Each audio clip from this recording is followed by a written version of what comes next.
इस वीडियो में मैं आपको क्रॉनिक कैल्सिफाइड एट्रोफिक पैनक्रेटाइटिस का केस शो करने जा रहा हूँ। जो मिस्टर अंकित जी हैं, जो हमारे से इन्होंने जब सीटी स्कैन कराया 18/5/2022 को, उसके कुछ समय बाद ये ब्रह्म होम्योपैथी से जुड़े। इसके पहले भी ये कई जगह ट्रीटमेंट करा चुके थे।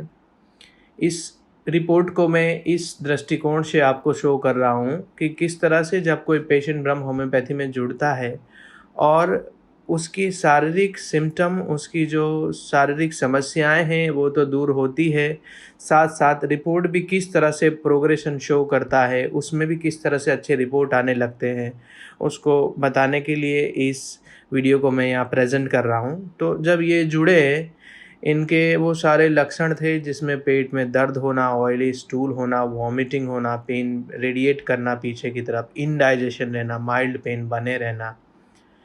जब हम इनके रिपोर्ट को देखेंगे तो पैनक्रियाज इज एट्रोफिक। पैनक्रियाज जो है वो एट्रोफिक शो कर रहा है, उसका वॉल्यूम घट गया है। मल्टीपल कैल्सिफिकेशन इन पैनक्रियाटिक पैरेन्काइमा। पैनक्रियाज का जो पैरेन्काइमा है उसमें मल्टीपल कैल्सिफिकेशन शो कर रहा है। और एमपीडी है वो डायलेटेड है, 14 mm का एमपीडी डायलेटेड है, यानी मेन पैनक्रियाटिक डक्ट है वो 14 mm डायलेटेशन है।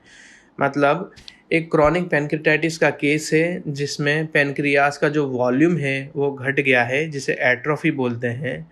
और साथ में जो पैनक्रियास का पैरेन्काइमा है, उस पैरेन्काइमा के अंदर मल्टीपल कैल्सिफिकेशन शो कर रहे हैं। और अंदर का जो मेन डक्ट है, जिसे मेन पैनक्रियाटिक डक्ट कहते हैं, वो डक्ट में 14 mm का डायलेटेशन है। ये जून का रिपोर्ट है और ये रिपोर्ट होने के कुछ समय बाद इन्होंने ब्रह्म homeopathic healing and research centre में ऑनलाइन ट्रीटमेंट स्टार्ट किया।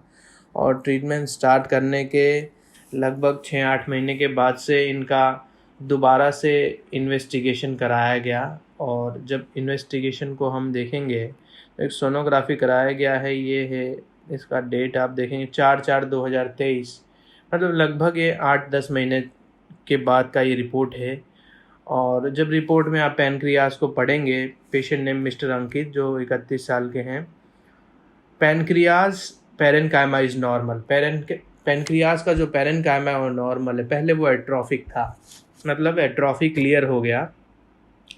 और दूसरा, पैनक्रियास अपीयर माइल्डली हेट्रोजिनस, मतलब क्रॉनिक पैनक्रेटाइटिस का माइल्ड इफेक्ट बता रहा है। माइल्डली हेट्रोजिनस मतलब थोड़ा सा इफेक्ट शो कर रहा है। And few calcifications.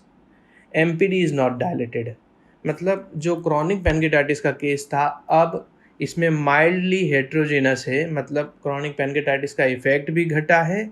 और जो मल्टीपल कैल्सिफिकेशन थे वो मल्टीपल अब नहीं रहे, उसकी जगह पे फ्यू कैल्सिफिकेशन शो कर रहा है। और एमपीडी पिछले रिपोर्ट में अगर आपको याद होगा तो वो 14 mm का था, जो अब नॉर्मल बता रहा है। मतलब पहले जो केस था वो क्रॉनिक पैनक्रेटाइटिस के साथ एट्रोफी था, पैरेन्काइमल में मल्टीपल कैल्सिफिकेशन है, और मेन पैनक्रियाटिक डक्ट 14 mm का डायलेटेशन था, जो लगभग 8-10 महीने के इलाज के बाद वो कैल्सिफिकेशन अब घट गए हैं काफ़ी। और फ्यू कैल्सिफिकेशन, थोड़े इधर उधर 2-5 कैल्सिफिकेशन बता रहे हैं। और जो मेन पैनक्रियाटिक डक्ट था 14 mm का डायलेटेशन, वो कम्प्लीटली नॉर्मल शो कर रहा है। जब कोई patient Brahma homeopathic healing and research centre में ट्रीटमेंट स्टार्ट करता है तो उसके रिपोर्ट में भी इम्प्रूवमेंट शो होता है। शारीरिक लक्षण जिसमें पेट दर्द, nausea, vomiting, oily stool, indigestion, ये सारी समस्याएं समय के साथ ठीक तो होती ही है, इसके साथ साथ आपका रिपोर्ट भी आपको इम्प्रूव शो करेगा। इस रिपोर्ट को मैं किस तरह से केसेस में प्रोग्रेस होता है, ठीक होता है ब्रह्म homeopathic healing and research centre में, उसको शो करने के लिए प्रेजेंट किया हूँ। ये पेशेंट अभी भी हमारे अंडर में है, अभी भी इनका ट्रीटमेंट ऑन है, इनको काफ़ी अच्छा है। और जैसे जैसे दवाइयाँ जाएंगी तो जो थोड़ा बहुत इफेक्ट रह गया है माइल्ड क्रॉनिक पैनक्रेटाइटिस का और फ्यू कैल्सिफिकेशन का, वो भी क्लियर हो जाएगा। Thank you.